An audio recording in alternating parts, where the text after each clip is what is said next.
Sandra, welcome to another episode of Asexualise, my asexual life. This is a place to be for education about asexuality, all things asexual, and I share my own asexual life journey in order to help you on yours. If you haven't already subscribed, hit that great big subscribe button right here, right now. Please hit that bell icon so you get notified of every time I go live like now or post a new video.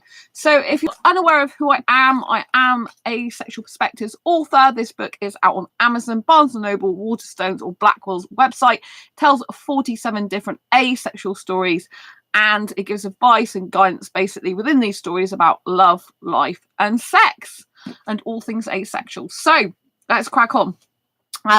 So what does it feel like to be loved and accepted at a non-asexual meetup when you're asexual? So tonight I went out, or yesterday I should say now, because we've gone through to the next day. I went out with a group of people from meetup.com, which is for 20 to 30 social group. And I went to this meetup and I had a really, really good time. So you might have noticed before I was feeling disassociated. I was having CPTSD symptoms from something that I was having to deal with, a lot of legal stuff last month. And, you know, I've still got a couple of things to deal with from that. And it triggered like symptoms coming back again. So that was really difficult. And I did actually phone up to talk to the place that I went to before for some therapy to see if I can get the same person again. Because my mind's emotions not been in a good state. But anyway, I went to this social group and it was really, really good. So it just feels so wonderful. By the end of the night, I felt so alive because I felt so welcome. So this is the third time I've been out with this group from meetup.com, not an asexual group. And today I felt more welcome than they've always tried to make me feel welcome. But I think it's because I'm getting used to them now that I felt really very included and welcome tonight even more. I think it's because obviously I'm getting used to more. Probably there was a few less people tonight, but it was just really, really good. I felt really accepted, really loved, really included because they all know pretty much all know I'm asexual because I was talking about on the table with everyone and they was kind of saying it in front of people, and some of them have watched this channel. Love you lots, thank you so much. And they're really, really accepting of my asexuality. And, you know, they praise my channel and support it. You know, like they've watched some videos. They've watched the videos of me talking about the last meetup. I'm like, oh my God, spied on me. But they didn't subscribe. Shocking. Shocker. I'm like, why didn't you subscribe? Maybe that's a good thing. Maybe it's not. But no, they should subscribe, shouldn't they? Anyway, yes. So I felt really loved, welcome and supported by them. And I just felt really inclusive even more this time. You know, I think it's because I think there was less people and a lot more people on the table knew I was asexual, and they were kind of like really supportive, and I really loved that. And some of them were looking at my channel going, oh my gosh, you've had like over 250,000 views. You're like, oh, you know, you'll be at 500,000 soon. And they were just like so supportive and lovely. And I had some really interesting conversations. Like one guy I was talking to, he's questioned his sexuality. So he really wanted to talk to me about asexuality. But he did ask me one question that I got really, really, really shy about. Because he asked me, because I was talking to him about kissing and saying I love kissing so much, it's really exciting. And he asked me a question in person, face to face, eye to eye, a really like intimate question. I'm in a table full of people, and I don't usually get shy about anything, but I got really shy about that. And he's like, oh, so when you kiss, I'm presuming you climax, because otherwise you wouldn't bother doing it. And I just didn't answer. I just said, I'm really shy. I need to take some water now. I'm like, oh my God. I don't think he was doing it to be horrible though, because he was really interested in asexuality, because he's questioning his sexuality and he's questioning like whether people really need to go the whole hog of penetrative intercourse. Is that really necessary? And, you know, sometimes it's good just to do other things, you know, and not need to go the whole way. And it was really interesting to, you know, like he was very good at listening to what I had to say, very interested in asexuality and understanding it. And I thought that was really good. But when he asked me that question, I wanted, like, I went shy because I thought, well, it's very, very personal. I'm not sure I want to answer that.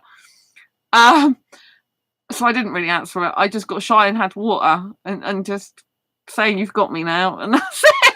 That's it. You've got me stumped. I'm not going to, like, I'm going to be quiet. Like, yeah. So, So I didn't actually answer. But yeah, some like when I forgot to say to him at nightclub when I had an Indian guy kissing me for an hour, I didn't have any reaction whatsoever down there. So maybe I'll bring that up another time. But yeah, I'm getting a bit shy now talking about it. But yes, sometimes people can come through kissing alone if you didn't already know that. It's not well known. But yes, sometimes some people can in some circumstances. But anyway, but yes, there is oxytocin, serotonin, adrenaline usually released with kissing. So I could have gone down that route, but we talked about so much. I really loved it because he was really interested in asexuality. Like I said, he's questioning his own sexuality, and we had a really, really in-depth discussion. Plus, he is foreign, and he does go to the same nightclub, or did when he went clubbing, went to the same nightclub as me, and like the same type of music.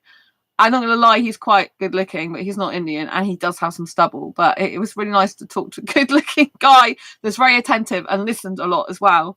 And I got on really well with him, and who's questioning his sexuality and wanted to know about asexuality and wanted to know the ins and outs of it. So it was really, really nice. I did like that. But yeah, and then so we were talking for quite a long time. And there was another guy that was talking to us some of the time during the conversation. We ended up going off on other things, talking about other things. So that was really, really good. I just felt really included, really happy, you know. And you know, it's kind of like they were talking about me being asexual, like, you know, just as a matter of fact, like it's normal, which it is normal for some people to be asexual, but to actually be included and accepted in a group that's predominantly most likely heterosexual. I'm thinking the majority of people there are heterosexual, not everyone, but the majority, I think. But I don't know because I haven't asked. But you know, I just think it was really wonderful. I felt really accepted, really included. I think it's great that they talk about my asexuality in a really positive way. I think it's good that they've checked out my channel, good that they think my views and subscribers are amazing. And I just really felt appreciated, loved and cared for, especially tonight. This is the third time I'm meeting up with them. It was outside, we sat quite a lot. That was a bit better for me. Well, it was better for me than sitting outside where they went on Friday, because the problem was I did actually say something in the end, because I don't want to upset anyone, because one of the guys who's the organizer, one of the organizers, he smokes or vapes. Sorry, he said he was vaping. He smokes and he vapes, I think. But anyway, he's vaping.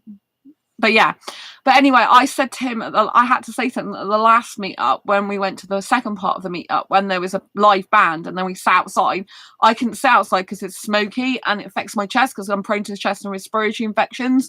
So I said something, but I said to him that I didn't want to offend you because I know you need to smoke, and I didn't know how to say it, but because I didn't want to be antisocial. I like socializing with people, but I couldn't stay out there because it's just too bad for my chest. But there was a guy who spoke up and said, oh, I don't like smoke either because I get quite affected by it. So we could have gone upstairs together, because there's upstairs rooms where you can sit more quietly as well, because they prefer to have the band as background music. And so he said, oh, next time, like, we can go up there and chat together if you want. And I thought that was really, really nice. So there is some sort of solution, because I did feel like a little bit left out before. Not because they left me out, but because I had to go and be left out, because I had to move out of that situation of the smoke and stuff. It's just not good for my chest. And so, you know, I was kind of like excluding myself in a way, but I felt I had to do it to protect my health. Do you know what I mean? So now I've had that discussion, they're a lot more understanding. And I think they understood more why I was actually inside more and wasn't really talking to anyone. It wasn't because I don't want to talk to them. It's because it's just got such health problems, you know? And so that was really nice that the guy said sometimes we can sit upstairs together and we can have chats like that, and some of us can go in there that doesn't smoke. And so I think that's really good. So next time I must bring that up and remind the guy, if he's there, I don't know his name, and ask if anyone else wants to go up there and probably tell them a bit more and explain the situation a bit more. But it's just like I felt awkward because I didn't want to like upset them, or, you know, because obviously they're an established group and a lot of people go there regularly, and I'm like a newbie and coming in saying, oh, I don't, you know, this is difficult for me. It's hard to say, you know. But now I know them a little bit more and I feel more comfortable around them. It's really good. And so I did feel very appreciated, very loved, very cared for, very accepting of my asexuality.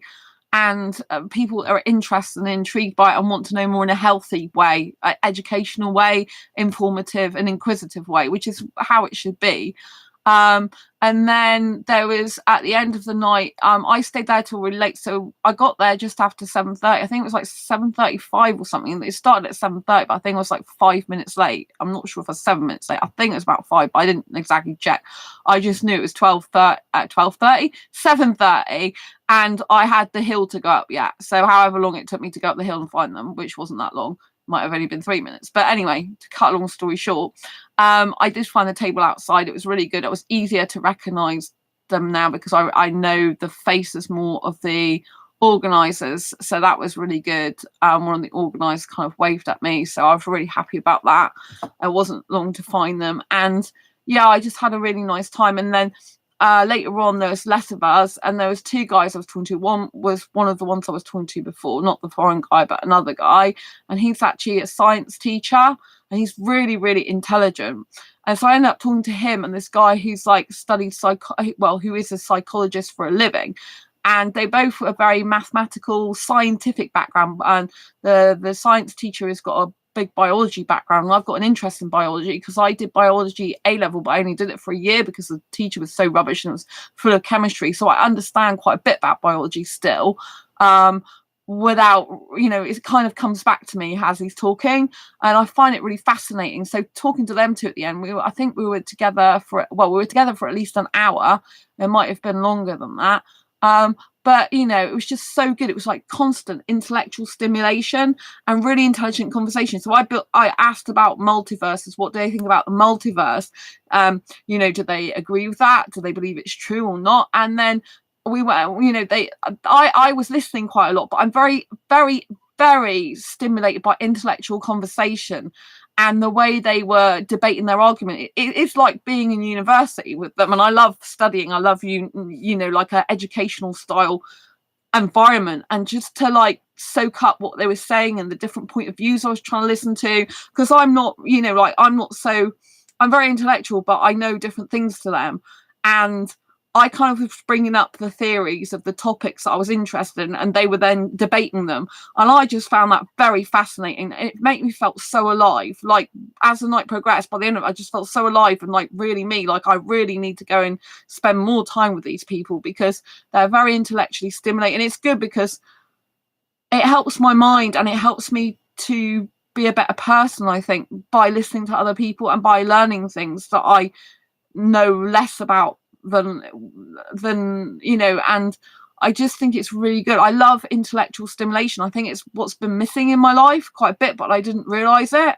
Because first, like last time when I couldn't go out in the smoky bit, I did end up with a foreign guy talking to me, and he was like talking to me intelligently for like 2 hours, and that was amazing. But he's super attracted to me, but he's not asexual, and I think he's quite a sexual guy, really. Not suitable for a relationship because he smokes and going back to his own country and drinks, and yeah, but he's nice to talk to, really nice to talk to. And so I thought, if I get into a relationship, I really need intellectual conversation, which I do. But I thought, when after the meetup tonight, I thought, oh well, I can get intellectual conversation without actually being in a relationship from just the people I talk to there. A variety of people who've got really good academic backgrounds, very intelligent, done like degrees, know what they're talking about, and really can get into a debate. Because it's like actually I felt like I was actually being in a learning environment at university and having like a really good kind of like immersive experience in intellect. And it was just amazing. I felt like I was in the university, like in the classroom in a way, in a nice way, because it was a social setting. But I felt like it because I love that type of thing. Like some people might think, oh, why would you want to feel like a classroom if you're going out socializing? But I mean this in a good way. I mean it's like almost like I'm getting a degree in life with these people in different perspectives and different intellectual conversations. I know what I'm talking about, but it's hard to describe. But basically, they're taking my own intellect to a complete another level and expanding it because I'm listening to what they're saying, and I'm just finding it fascinating. I'm very, very fascinated by a lot of the stuff they were talking about, especially it's really weird because I'm not that mathematical. I'm not really, people talk to me about mathematical stuff. I'm not that good on it, but because they were talking about a lot of science, like the science teacher, he's really intellectually stimulating. He's very good at explaining things in very basic terms, which I love because I thought, oh, I've probably learnt more with him than I did with my biology A-level teacher just like a short period of time.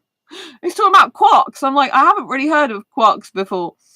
I'm like, oh, I've learned a new word. I've learned a Quark Express software, which is a computer program. But I was just like, he's talking about atoms, molecules, and it's all about quarks. And I'm like, this is really interesting. I'm sure by the time I spent more time around him and the others, that I'll be a much more intellectual person again. Like, it's really good. And so I was feeling really happy that I've made the right decision to join this group. I feel that I should socialize more with them.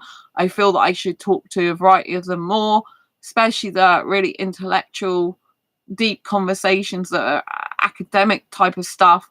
That really stimulated my mind. Obviously, it's good to get a variety of people to talk to, but I just thought it's really good. Like, I don't get to talk to all of them because the group's like quite big. And you know, once I get into a topic with someone, I quite like want to finish it off, and it leads to other topics. So I find that when I'm going to their meetups, I'm talking to just a few people at once, and then I'm kind of getting to know the new people by talking to other people at once at the next one, if you know what I mean. So, you know, I just find it really, really good. And I just felt so alive by the end of it. I'm like, wow, I just feel so good. It's literally like having a therapy session without having therapy for me, because it's just like a complete, like, I started the night still not feeling great because I'd got CPTSD symptoms I was kind of thinking about and focusing on more, I guess. And then by the end of the night, I'm just feeling like, oh my God, it kind of intellectually stimulates me in a really healthy way for my body cells. I don't know how to explain it. It's like you're getting this mind injection of intellectual stimulation that's then going down your body and spreading throughout your cells to light them up in a way that's like electric and feeling alive. That's how I would describe it. I don't think other people talk like this, but this is how I'm very like empathetic, as you know, and I'm very like able to feel. I'm a very feeling person, and obviously that can be really good. It can be negative if you're feeling negative or picking up negative vibes from people. But if you're at a meetup like that, where it's just really good intellectual conversation, deep and meaningful stuff, it just lights me up. Because I was thinking, I think I told you the other day, in a relationship, I could not be with a guy who's not intelligent. It would just bore the hell out of me. And I would just like, you know, I couldn't do it. I wouldn't want to spend the rest of my life with a guy who's boring and can't intellectually stimulate me and can't have deep, meaningful conversations. I'd just be bored rigid. I really need a guy to intellectually stimulate me and to be able to talk about a variety of topics. I really need a degree level guy, but one who's like very, very, probably got a lot of like, probably into a lot of other development stuff, personal development stuff, like philosophy, psychology, all that type of thing. I think, you know, I really need like a high quality guy for me if I get into a relationship, one that's very, very intelligent. And I just found that an intellectual level, by the end of the night, the two people I was talking to, their intelligence was like really, really super high.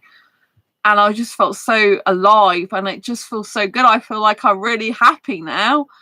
I'm like, wow, I feel really happy. And I think, like, Sandra, you've done a really good thing going to this meetup, because obviously it's not an asexual group. I didn't know how they were going to react about my asexuality. I didn't know how accepting or not accepting they were going to be. I didn't know their reaction, but they've had a really great reaction to it. They're really kind of like into me being asexual. Like they're really like, how can I describe? Not into me as in into me, but they're into me being that. Like they are really like embracing it. That's what I wanted to say. They embrace my asexuality, you know, into the group, into their language, into what they're talking about. In, you know, I've got quite a loud voice, so when I talk about asexuality, it kind of carries throughout half the table, I think.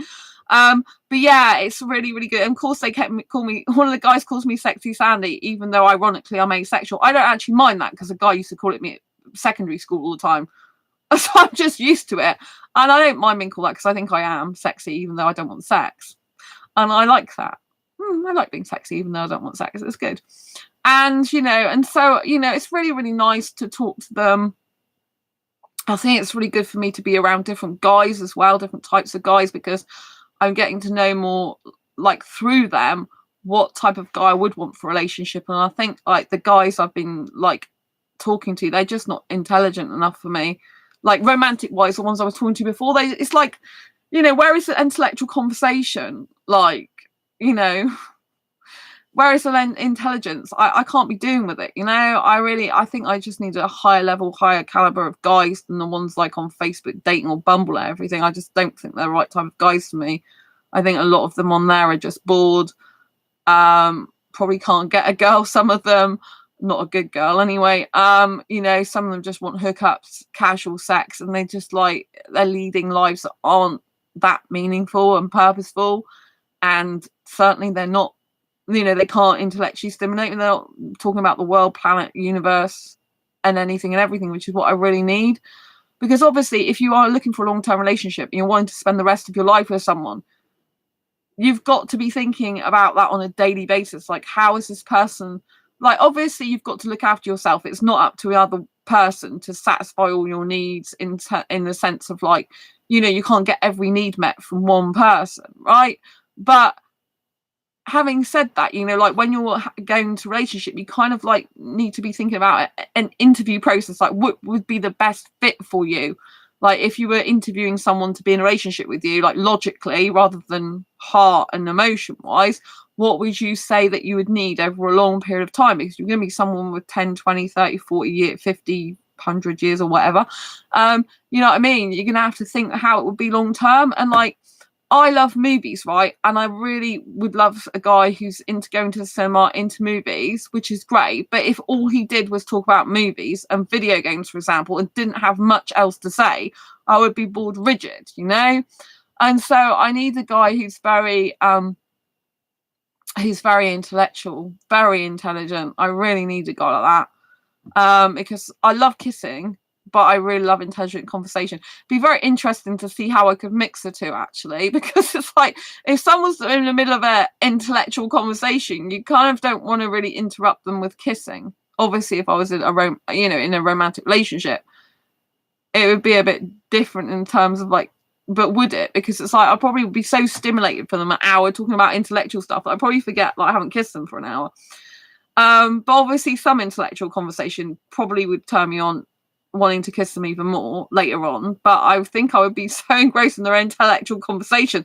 They could turn out just to be conversations for like 1, 2 or 3 hours. It's like, I don't want to interrupt them talking. They need their lips for talking. So yeah, it's kind of weird. But yeah, but I think it would probably mean that I'd want to more passionately kiss someone if I was feeling romantic. I'm not feeling about these guys. I wasn't not feeling romantic about. I was feeling intellectually stimulated by, and they're people at the meetup. I'm not thinking about having a relationship with these people, with the guys that were talking at the end of the night. I'm not thinking about that. But I'm not saying that I don't ever, like, as a hyper romantic, of course, something crosses my mind, like, oh, what if would this person be suitable for a relationship? No. Would this person be suitable? No. So with my mind and the way my mind works, it often asks the question with most people that are kind of a certain age group or look or something like that, or maybe even not my usual type. It sometimes just asks a question in my head, which is like a ping question. It's like, could this guy be suitable? No, it's not my aesthetic type. Ping back. Like, could this guy be my suitable? No, he smokes. Ping back. So it's kind of like my mind does kind of like question everything and ask, which is why I need intellectual conversation as well, because I do have like a quite an inquisitive mind, you know, and I need that stimulated. And yeah, I sometimes think about me going back into education, like to study, because I just love it so much, and sometimes I think it'd be really good for me.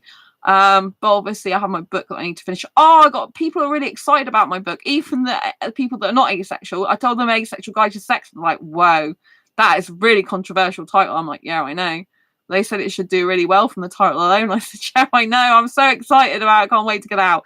So hopefully they'll buy a copy as well. I'm really hoping they do, because I think they'd be really pleasantly surprised at how awesome the book is and how intellectual I am about these subjects. I have to say that the Asexual Guide to Sex book has taken me so long to do, and I still haven't completed it yet. But I have to say there's a lot of intelligent stuff in there. Like sometimes when I write stuff, I look at it and think, did you write that, Sandra? Because it's so intelligent.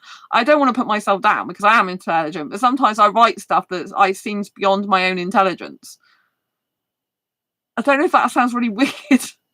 It seems beyond my own intelligence Yeah, that's the only way I can describe it. But I wrote it and it's my intelligence. But it seems just like sometimes I've done that before in the past. I've written something. I'm like, did you really write that? Because it's just so on point. Just so it's like degree level standard or more, if you know what I mean. It's like, did you write that? You know, like how did you write that? Because it's just such on a high level. And I feel the Asexual Guide to Sex book is really on a high level of intelligence and deep introspect and reflections, observation. I just think the book Asexual Guide to Sex will blow people's minds in multiple ways. They'll be getting everything. They'll be getting like asexual sex stories. They'll be getting advice, help, and guidance on how to have sex if they want to have it or try it for the first time. They'll probably get a lot of information they didn't realize, like some sexual position stuff. And it's very interesting because there's a chapter on how to basically do sexual stuff without seeing the other parts of the person, like genitalia naked. Like, how would you do sexual acts without actually seeing much genitalia naked or much naked body if you're naked repulsed? So there is a section for that, which is quite interesting. Even I'm like, wow, that's good stuff, Sandra. So sometimes I surprise myself, even though I'm writing the thing. It's almost like, well, the writer in me just kind of takes over with my intelligence together. And then the other version of me is kind of like, yeah, okay, how did you do that? Because I just did it and it's good.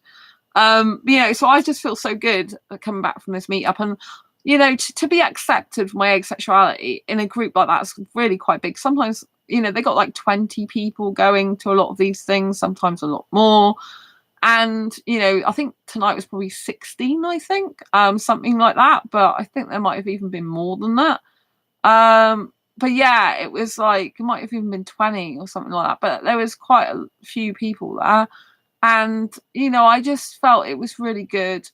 And I just loved the fact that I can go to a meetup now and still be my asexual self, even though it's not asexual meetup, because it's really good because I can expand my kind of like social scene. I can expand like the people I socialize with and get to learn about different people again. And I've really missed that in my life. I think that's one thing I used to like about college and stuff like and uni, and you get to talk to different people and stuff. And even being, obviously I don't work for an employer anymore, but you know, like, which can be quite isolating sometimes. And I'm an extrovert, so I just think I'm really love socializing. I'm a very sociable person. Like, I used to be introverted when I was at primary school, but I changed myself to be extroverted. And for me, it really suits me being extrovert, and it really suits me socializing. The amount of good feelings I get from it, especially from this group. Like the third time, this time I felt much more included. I felt much better. I just felt like I'm meant to be coming to this group. It's really good for me. And I do belong here. Even though they're predominantly not asexual.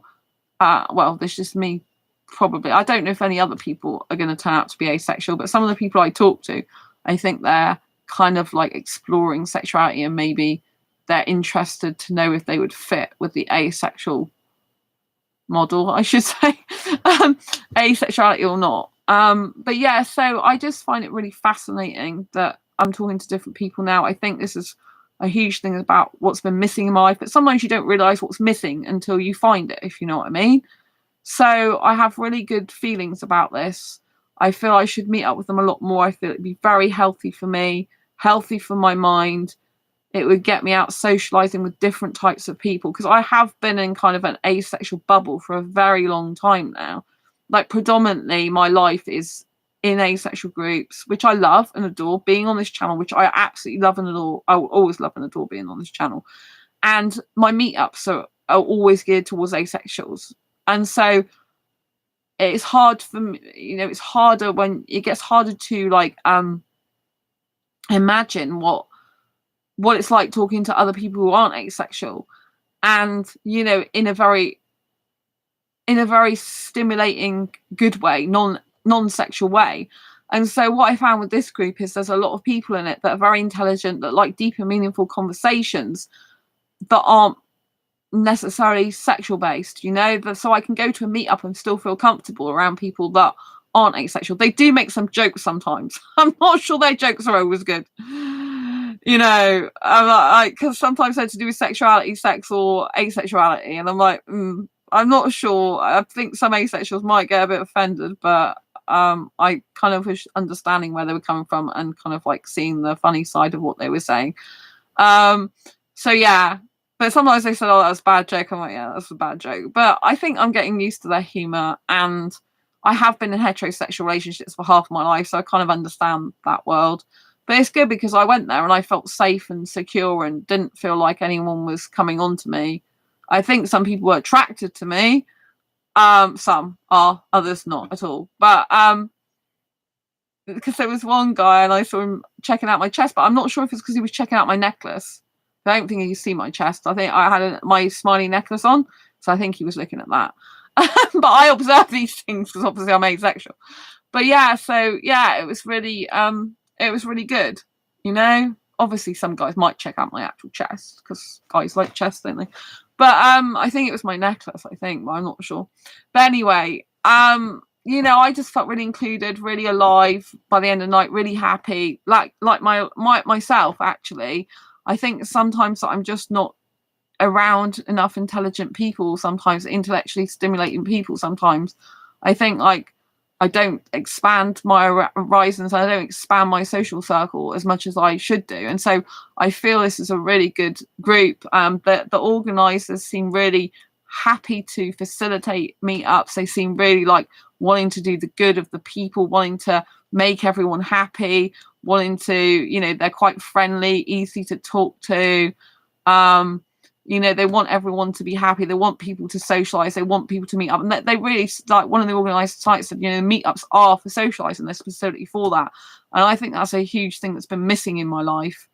And being with socializing with the right people. You know, if you socialize with the wrong people, it can be horrible. You can feel left out, lonely, miserable, and just unhappy. But if you socialize with the right people, you can feel included, stimulated, which I did. Feel like you can get a variety of different conversations, feel accepted by multiple different people from different backgrounds and different walks of life. So I think this is a really good move. I'm really happy with what I'm doing with my life, even though it's difficult, because I am changing my life at the moment. And it's not easy because I think, you know, like obviously I've got the CPTSD symptoms going on with whatever is going on with a thing that happened before that I'm having to deal with some legal stuff to do with it, which I can't really talk about. But anyway, but then I'm also trying to change my environment. So my home environment, I've still got some stuff to get through at home.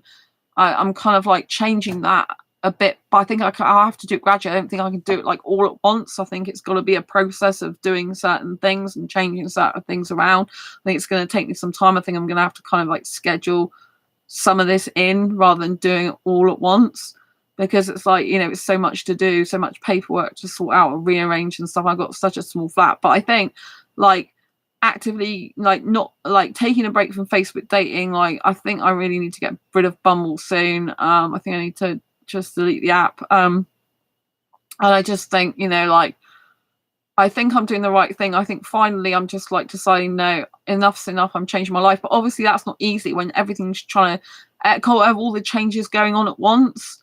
So I'm kind of like, I've got like the situation from the past that's come back up again, that's kind of changed has affected my emotions and mindset and gone backwards a little bit. Now I feel really good again because I've been to this meetup. So if I keep going to these meetups, I think it really helped me out.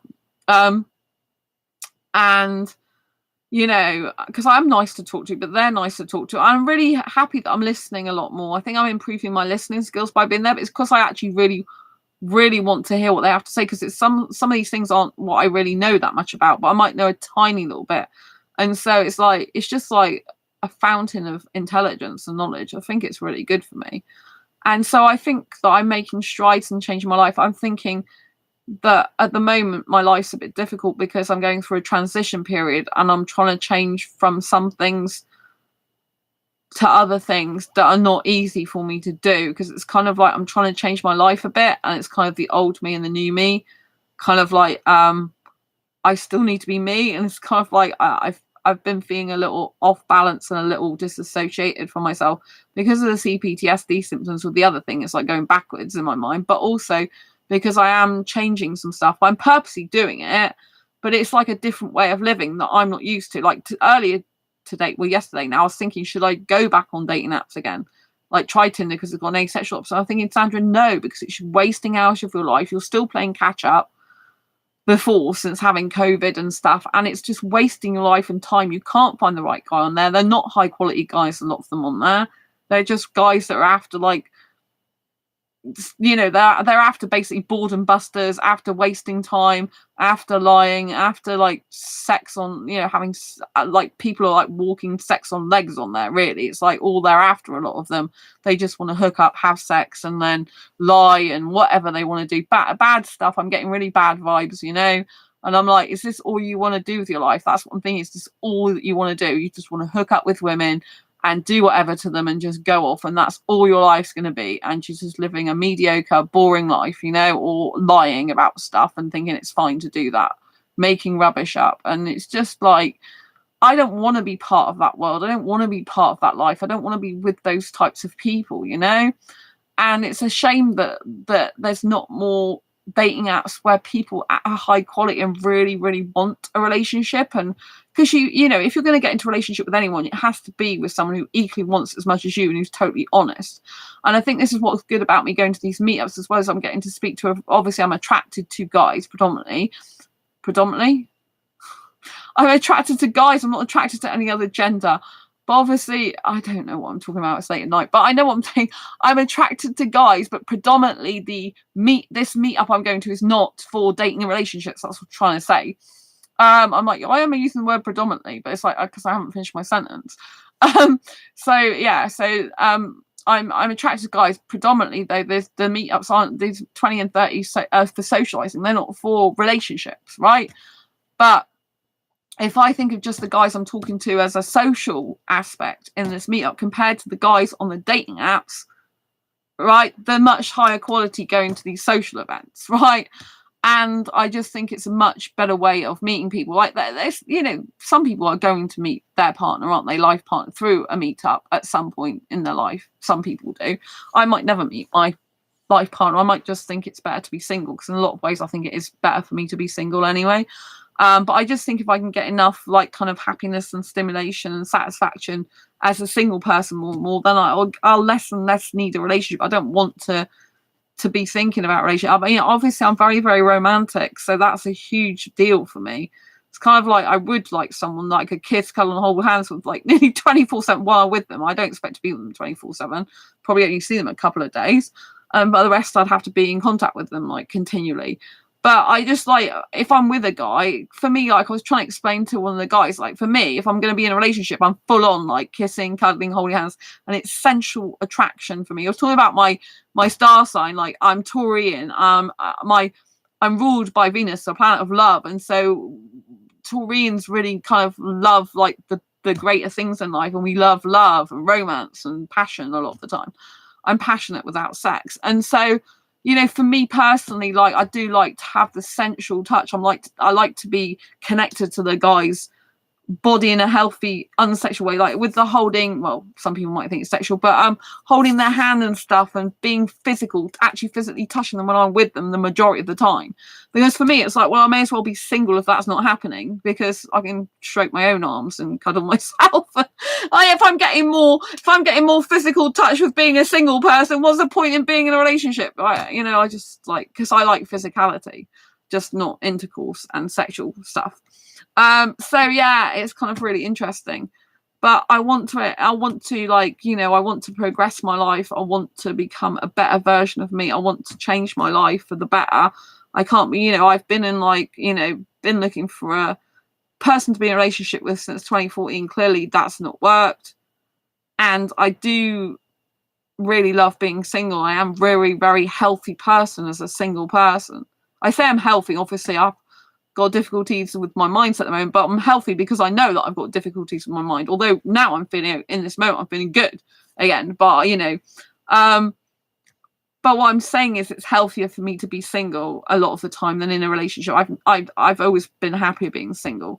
And I just think if I'm getting a lot of like, if I was looking for certain things in a relationship, but I can get them just through acquaintance, friends at a social event, then that's going to be much more healthier and better for me, because I can have a variety of stimulations and interactions with people with all different backgrounds and you know, like a lot more variety than just one person who's not even intellectual and just wants to hook up and for kissing or some stuff like that and doesn't even care about me. You know, I feel more cared and loved for going to a social event like that with those people there than I did like with some of the guys that are supposed to be romantically interested in me, because all they're interested in is hooking up for kissing. I told one guy that, I said, like, you know, because I don't have sex, the trend with me with other people, guys, it's like, oh, when are we hooking up for kissing? It's like, I don't want to hook up. You know, he did agree with me that, you know, if you're going to have if you're actually going to be in a relationship, then, you know, then you need, you do need to be faithful. You do need to be monogamous. So we were agreeing on that, even though this was a guy questioning his sexuality. But he's like me, can kiss people in he says he's kissed people in timepiece before. So even though he's like that, he still believes like when you're in a relationship, you're committed and faithful and you're not going off kissing other people and stuff, which I really appreciated that about him. You know, and so I just, you know, it's just much better, you know. And so what I'm trying to say is I can get a lot of the things I would look for in a relationship, I could actually get through socializing with other people in that group, for example. And that was quite fascinating to me, you know. Obviously I do still have a big romantic side to me, and that is still difficult for me, and that's why it's difficult for me not to be on dating apps, because on dating apps, obviously you're there for romance a lot of the time. Well, I am. Maybe people are there for sex. I'm not there for sex. But obviously, like when you're on dating apps, it's kind of like free flowing romance. Well, it is for me. This is how it feels as a hyper romantic for me, because it's like the guys I talk to usually are the ones I'm attracted to in some way, and so it's like when I talk to them, it's like having a romantic connection with them and romance feeling with them, even if I'm not in a relationship. Whereas obviously when I'm going to a meetup, I'm not going for romance, although obviously I do still think about some guys there in a romantic way sometimes. A few, one or two. And so yeah, it's kind of like that's kind of my hyper romanticism for you. So it's kind of weird, but what I'm saying is it's really good. And I'm really happy that I was accepted so much, and that, you know, people talk about my asexuality just like in normal conversation and stuff. And it's just good, you know. I felt really happy, stimulated, excited, alive. Alive was a word I use a lot. It was really good. So I had a terrific night, and I will be seeing them again. Sounds like a relationship. I will be seeing them again. But no, it's not a relationship. It's a social relationship. That's it. So it's a relationship in the social sense. But, you know, it'd be nice to get to know someone. I did wonder if it'd be nice to meet up with some of them individually as well. Maybe that would be quite good, I think, sometimes. The ones I got on exceptionally well with, I think it'd be quite good, you know, like intellectual conversation or even smaller groups sometimes. But then obviously I come from like a background which is smaller groups. So me going into a bigger group is it's a challenge for me a little bit, but I'm feeling better now on the third time, because I think it takes you a while to get acclimatized to a bigger group. You know, when you've got 20 or 30 people there, and at my asexual meetups, the maximum I have is 10. It's quite a huge difference. And I thought that I would feel weird going to a meetup that wasn't asexual. I thought I'd feel a lot of sexual energy and stuff, but actually the majority of people I don't get that from. I'm not saying, you know, I'm not saying I don't get it with any of them. I can tell them more sexually towards me type, if you know what I mean. But overall, I don't feel like they're doing anything wrong. I don't feel like there's any massive bad sexual energy coming my way. And so I'm really happy about that. So I feel comfortable there, which is really good. I'm really happy I feel comfortable there. And I like the fact it's a 20 to 30s age group. That's really, you know, because I'm in my mindset, I'm like 21 years old, but I do have high intellect as well. And obviously I have a lot of experience. So it's kind of like a broad spectrum of people there, and of different ages and different backgrounds and ethnicities and stuff. And I just found it fascinating. I really find it fascinating. And I'm really happy that I've made the decision to socialize with them. And I think I should do it more and more. I just have to make sure that with the smoking, like how I get around that, because obviously that is a big issue for me. Indoors, it's fine. Like tonight was better because we were outdoors it wasn't as smoky because it was a different venue. It's actually at the venue I hold my asexual meetup, so that might be why I felt more comfortable as well, because it's the Imperial and we're outside, and obviously I hold my asexual meetups there every time at the moment because that's the most popular venue for us. So I'm very comfortable in those surroundings. So that might be why I felt even more comfortable this time as well, because I'm used to the venue, I'm used to the area, I'm used to the pub. I feel at home there anyway because I've been there so much. And so I think that probably added something. But there wasn't so much smoke, and people were smoking. They're outside. It's just a much more spacious area and stuff. So yeah, but I just wanted to say what it felt like to actually be embraced into a community which isn't asexual but is very, very accepting of me and my asexuality and very praising of this channel and stuff. So I think it's really good. I've made a really good move. I think I'm finding things more difficult at the moment, like I said, because I think I'm in a transition period where I'm really kind of saying, okay, I would I think like earlier I thought about going back on the dating apps, and I'm like, no, you just can't do it because it's not going to be healthy for you, Sandra. You're not going to get a good guy for you like that. They're not good guys on there. They're predominantly just after sex. Most of them can't be trusted at all. Most of them would lie or cheat, and it's really bad. It's disheartening and sad that there's loads of guys on there like that. I really wish that the guys would just be better guys, you know? It's like, you know, you're going to look in the mirror and on your deathbed going, oh, what did I do with my life? Well, I hooked up with women for sex. I lied to them. I cheated on them. I just spun them a completely story that was not even real. I just part of it was real and part of it wasn't. I just didn't care about their feelings. You know what I mean? It's like, really, you want to look back on your deathbed and look in the mirror and look yourself in the face and eyes and be that type of guy? Is that really how you want to die? Is that good? You're going to look back in your life and think that's a great life? Maybe you do, but I don't. If I was a guy and I did that and looked in the mirror, I feel absolutely disgusted with myself and think, what did I do with my life? But sadly, the guys don't really think far ahead, do they? They just think in the now, and they just think about their hormones and, you know, don't give a shit about people's feelings, really, I think. Some of them, you know. That's why it's better to just go out with Meetup people who actually have feelings, emotions, care about people, genuinely want to know me as a person, genuinely want to talk to me, engage in intellectual conversation, get to know me as a person, get to know about my asexuality and what I do, and, you know, be really, really kind and inclusive and care about me. You know, like I said, I felt more cared for in this group than I did from a lot of the guys that were meant to care about me because they wanted to date me or be in a relationship. But I think most of the people on the dating sites are not wanting a relationship. They just wanted to hook up and to not even get attached and to just avoid. There are a lot of avoidance on there. And it's like, I can't believe there's so many guys like that, though, on the dating sites. I'm like, why would you want to waste your life like that? Why do you want to be that type of guy? Why?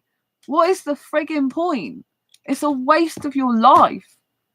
It's just a waste of life, you know, and it's just horrible.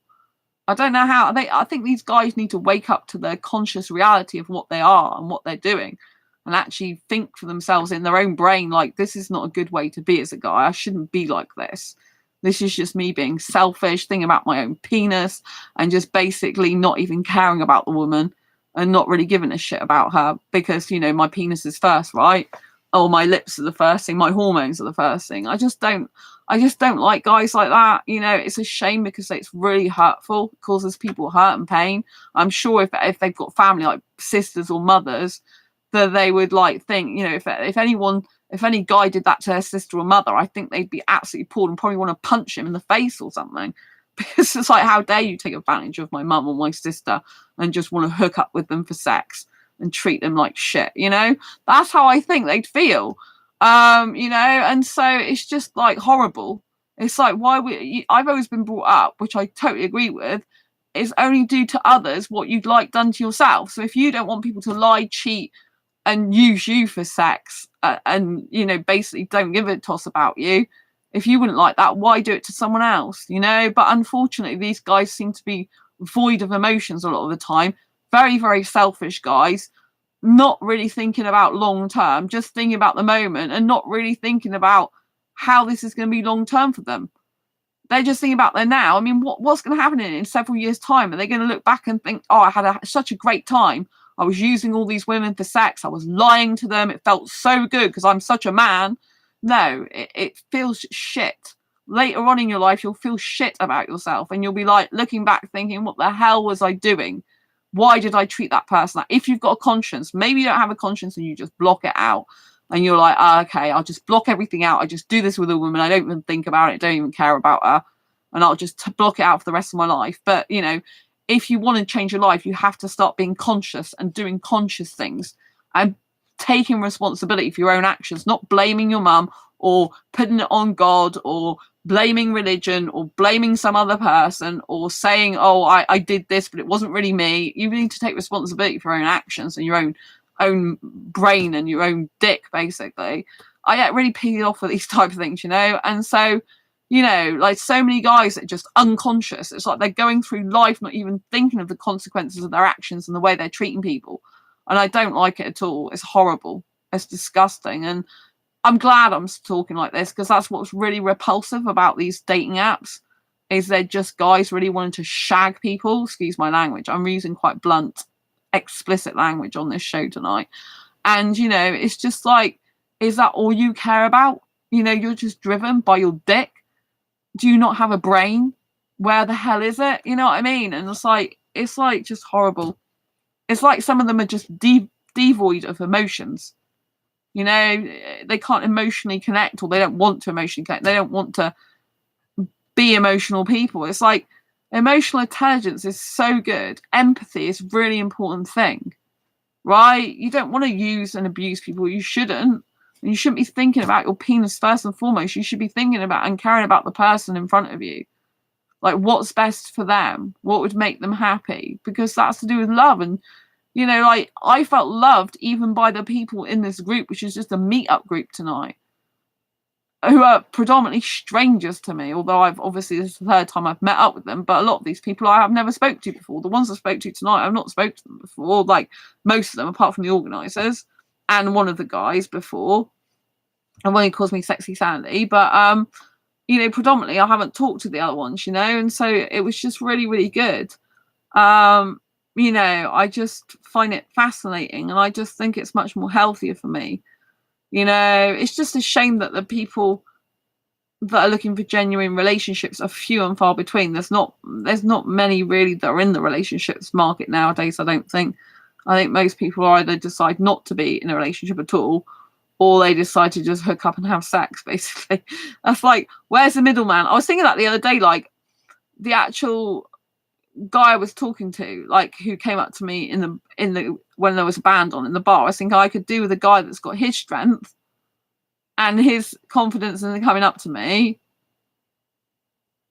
but not the smoking, and someone who's clean shaven. Like, so another guy that is before the 21-year-old that was clean shaven, didn't smoke. I think he drinks, but not when he was with me, and his looks, but another guy's intelligence, another guy's emotional intelligence, and the other guy's intellectual intelligence, and strength and confidence in public with me. You know, it's kind of like I need a middleman. But because I think the guy in the bar is probably used to chatting up a load of women, which is not what I want either, you know? Because guys who come and do that, they tend to be quite, like, used to doing it with a lot of women. So it's a good thing, but it's not necessarily a great thing in that way, you know? So I kind of like, where's the middleman in a relationship? Like, I kind of need to hit one guy's looks with another guy's intellect, and then I need emotional stimulation. But I also need a really honest guy, and I think I have not met that guy yet. In terms of a relationship, I just think the guys aren't honest enough. They're secretive, deceptive, lie, a lot of them.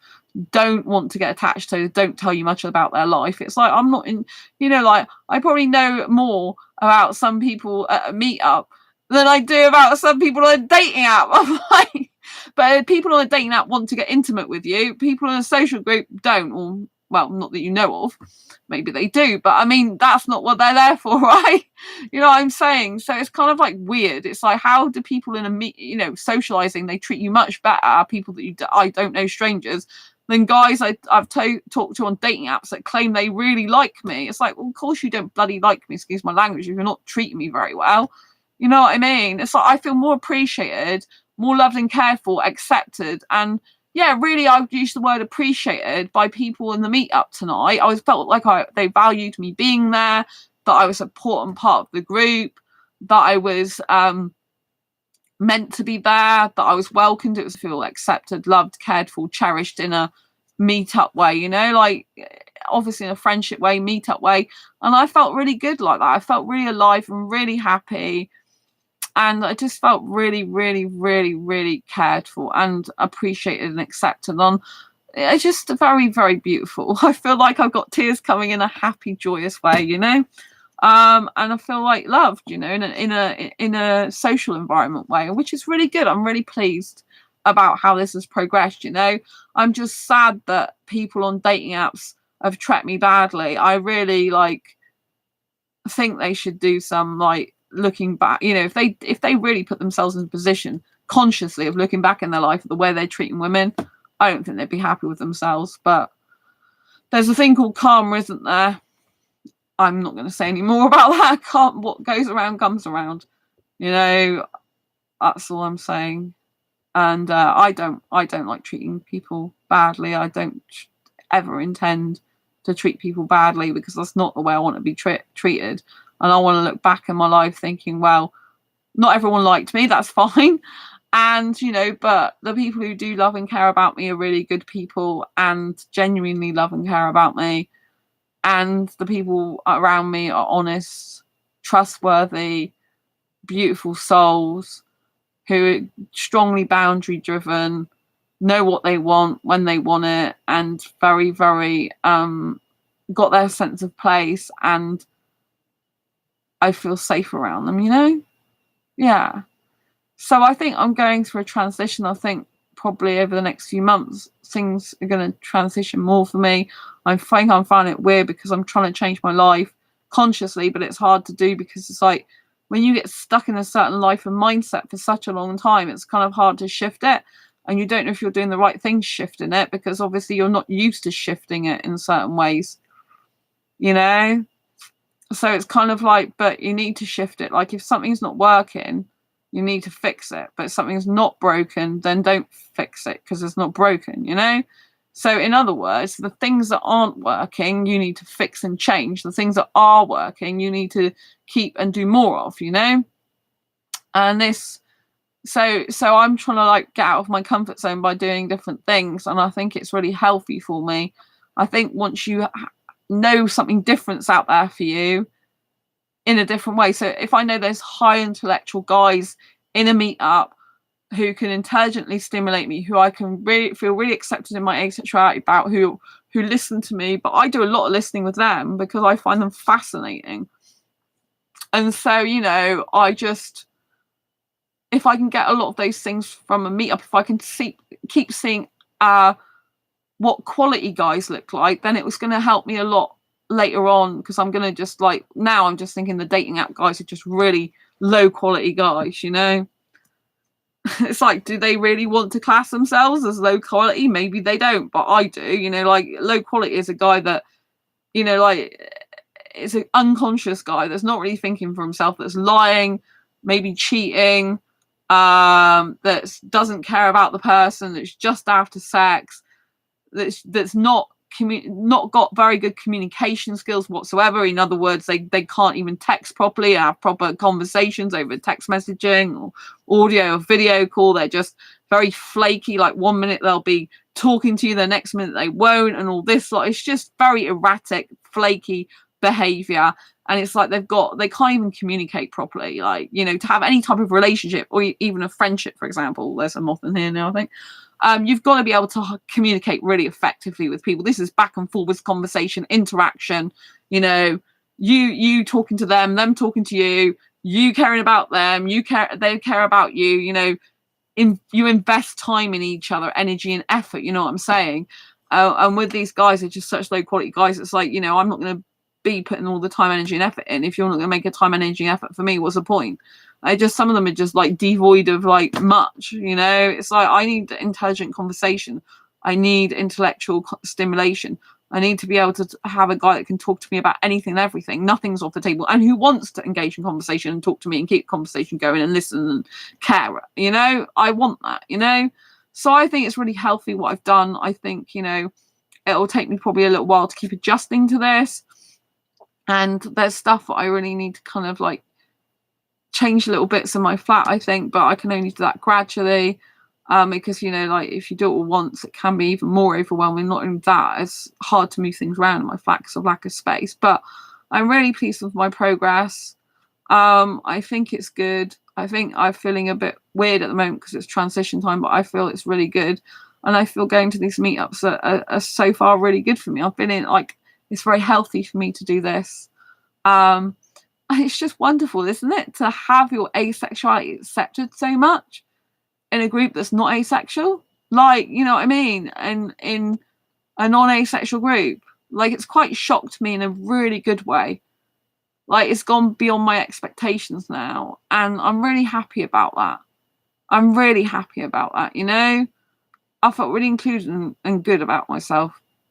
You know, when you're with around people that actually help you to feel good about yourself unconsciously, like they're not like, you know, they're not there telling me amazing stuff about myself all the time or anything. All they're doing is just being themselves and engaging in conversation with me and treating me with respect, kindness, appreciation, acceptance, which is how it should be, you know. And when you're around that environment, it's just very healthy.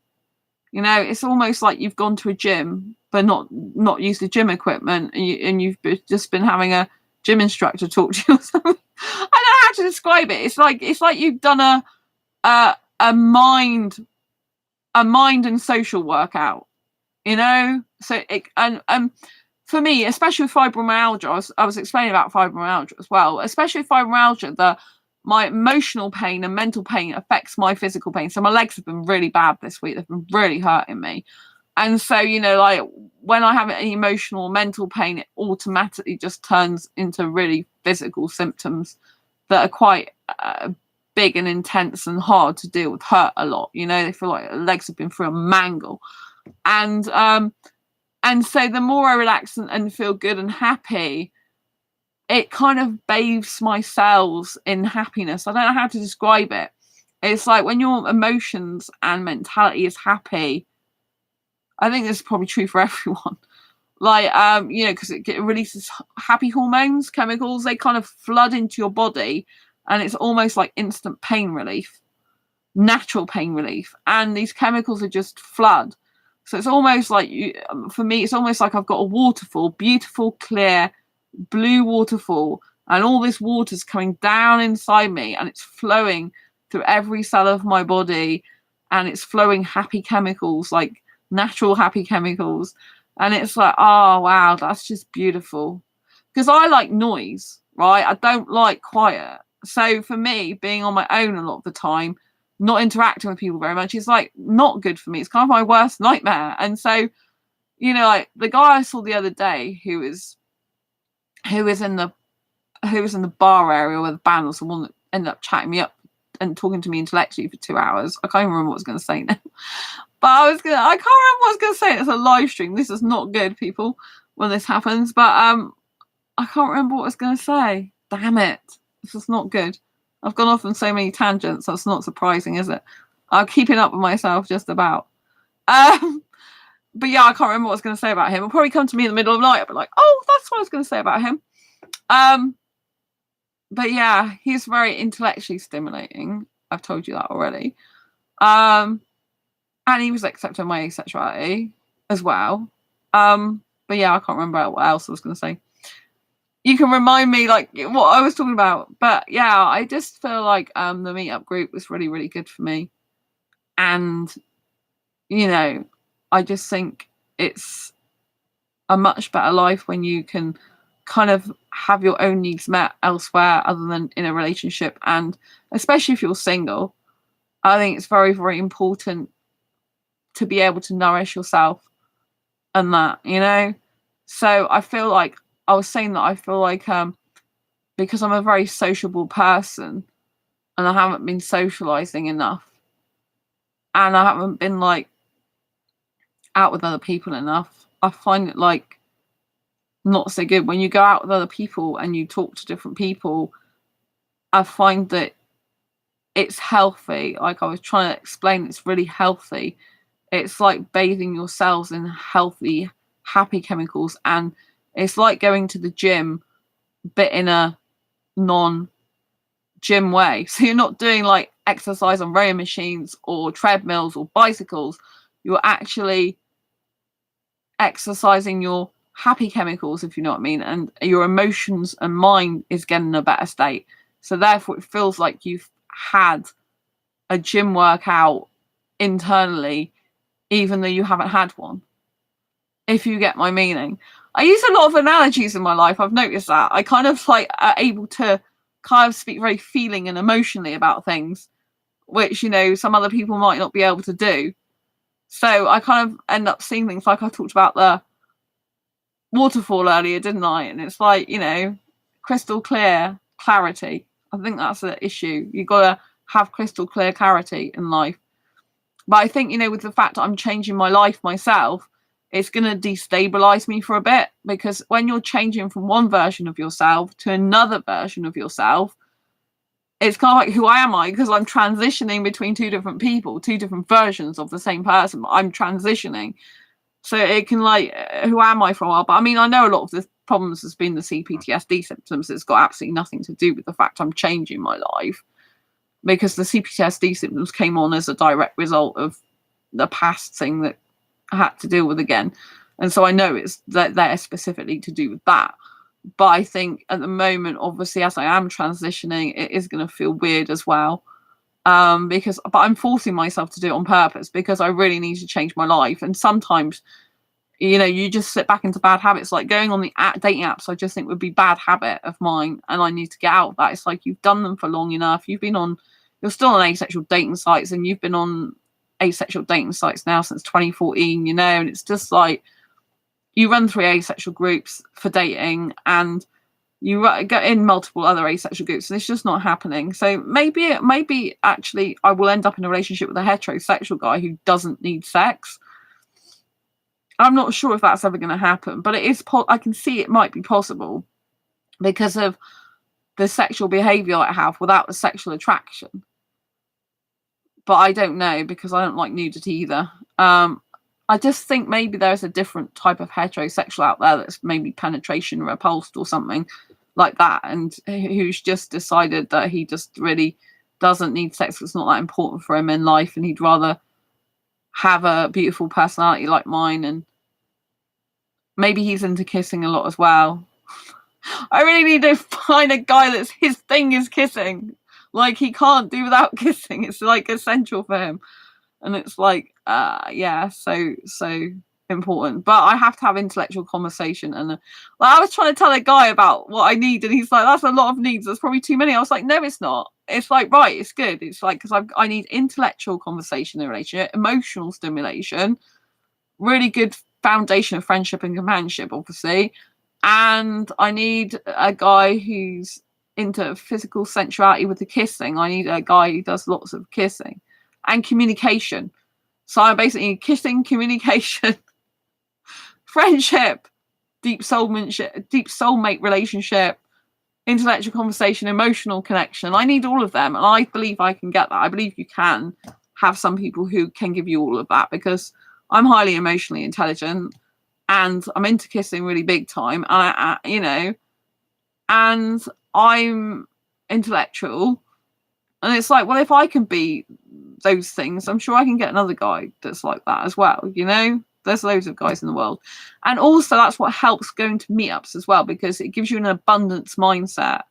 Like, when you're on dating sites, obviously a socializing group is not used for dating, it's used to socialize. But you might find someone at a meetup, a social meetup. But if you kind of think about it, like, you know, it's just like much better to have socialization with people who are healthy and forming a healthy acquaintance meetup relationship with you than it is to get into a relationship or dating scenario where the person's not got your best interests at heart and they're just not being good, you know. And some of these guys, I'm thinking, is this how you speak to your family at home, your parents, your brothers, your sisters?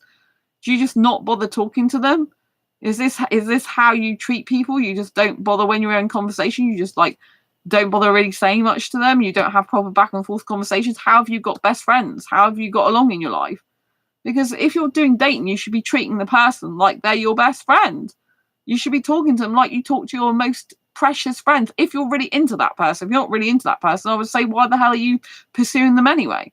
But if you're really into that person, you should be treating them like your best friend. Like if you're a guy that's got best male friends, you should be treating that person like you would treat your best male friends, in the sense of chatting to them, conversing with them, going out with them, all that type of thing. Like there seems to be some kind of like mental roadblock or something where people seem to just think that, like a relationship is different. And like, like for some reason it's like there's this unspoken word, like when you're dating, it's like the communication just stops or something. They don't know what to say.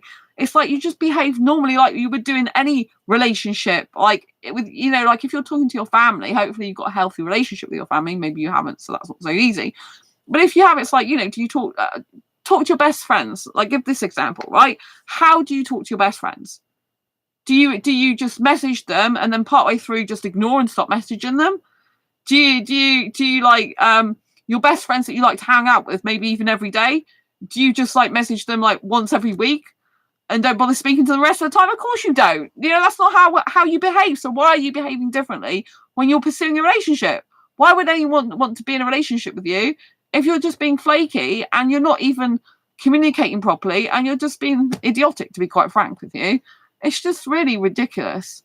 And I think it's very, very sad. Like I said, there's so many people that are on dating apps that just are not being good guys. I'm talking about guys. There's lots of women aren't as well. Oh yeah. So one of the people I spoke to tonight, they were telling me that they were cheated on. I think that's what they said. It's just horrible. People cheating on them. Oh, were they cheated on? Is that what they said?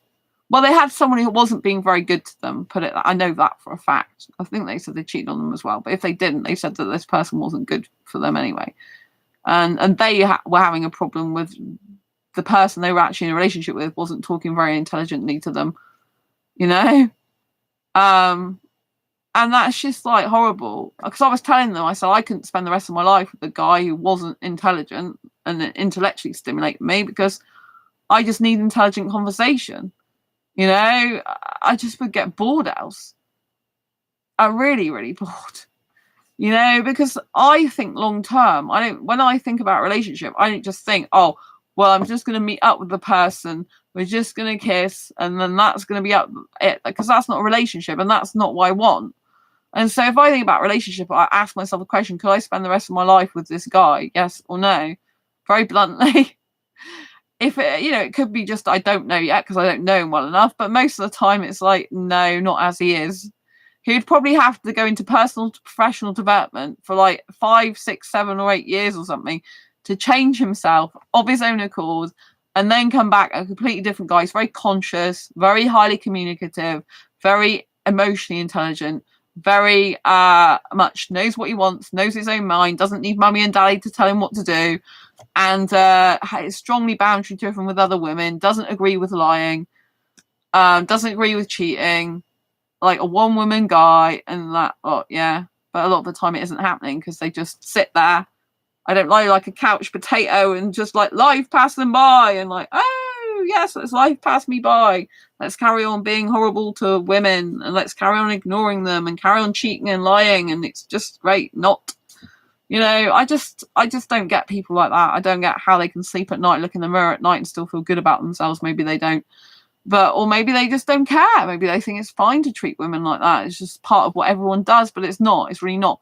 You've got to understand that there's really good dating coaches out there that are high quality, even though they're not asexual dating coaches, that teach really good ways of healthy relationships, not the let's play a mind game. Let's text him this to get this reaction out of him, or text her this to get her reaction. A lot of these dating coaches that just do like text him this or text her that, it's just instant gratification. Like, even if you do get a reaction, you are literally trying to change that person's mind and the way they react to you by using psychological tactics. You don't want to be using psychological tactics on anyone. You might know psychology, but you don't want to be using it on them like that. You want to be just getting to know the person for how they are in and of themselves.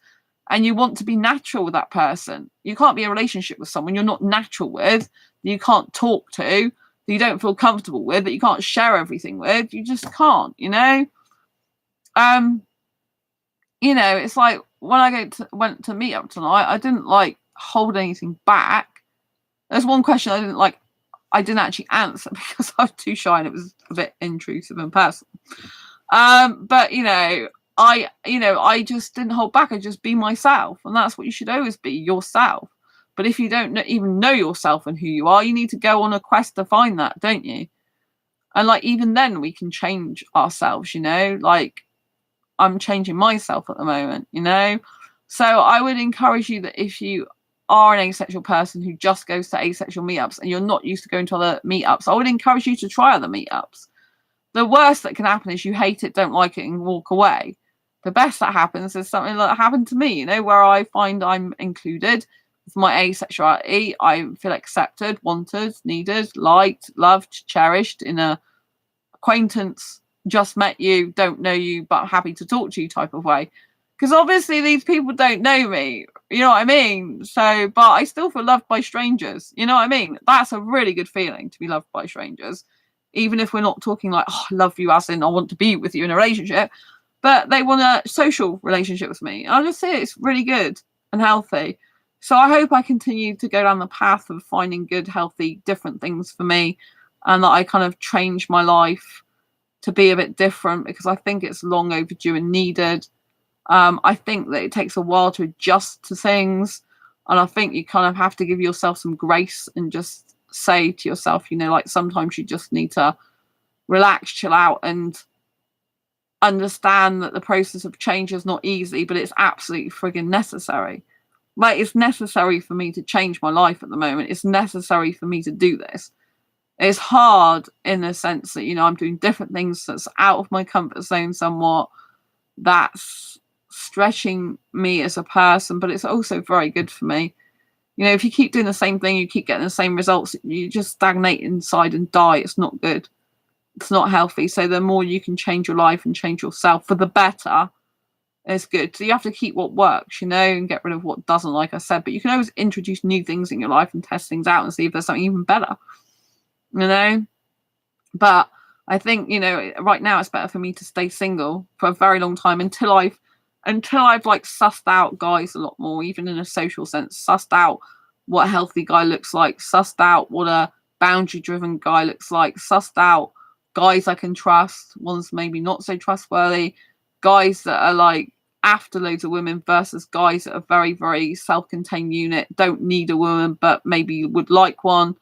I just think it's very good for me to be an observer, a listener, and an interactor. And I'm feeling like this is a good way for me to go, and I'm pleased with it. I'm pleased with what I've decided to do. And yeah, it's good for me, So yeah, I would encourage you, to try other meetups, other than asexual meetups, to see what they're like. Like sometimes they do pottery or photography meetups, sometimes it's meditation meetups, different. Not this meetup I'm talking about on meetup.com.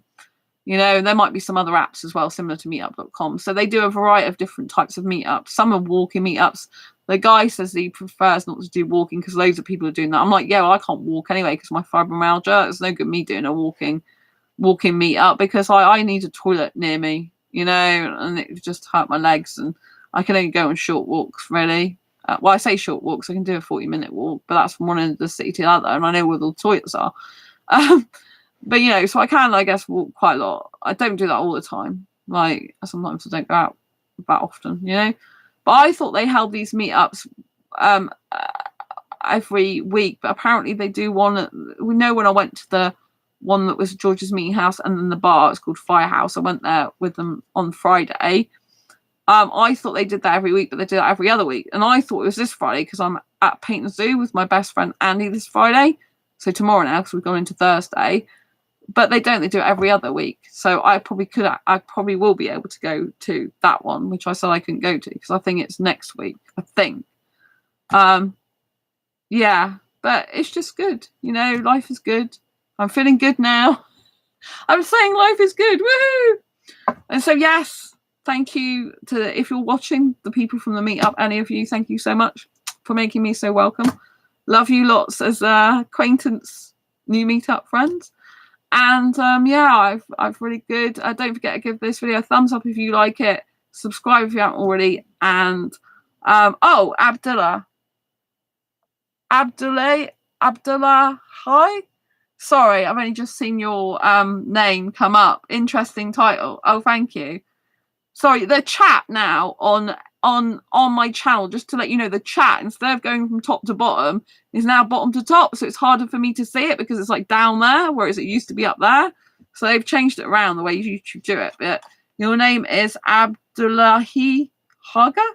Interesting title. Well, anyway, it's nice to meet you. So what was I going to say? Yes. So thank you for everyone who's watched tonight. Don't forget to give this video a thumbs up if you like it. Subscribe if you haven't already, and hit that bell icon so every time I go live, you will get notified and you can see this video live. Lots of love, thumbs up, and help spread awareness of asexuality. Help the channel, help your fellow asexuals, help your community here. I'll see you soon in the next video live stream. Lots of love. Bye. Nice to see you all, and thank you for being in chat. Nice to see you.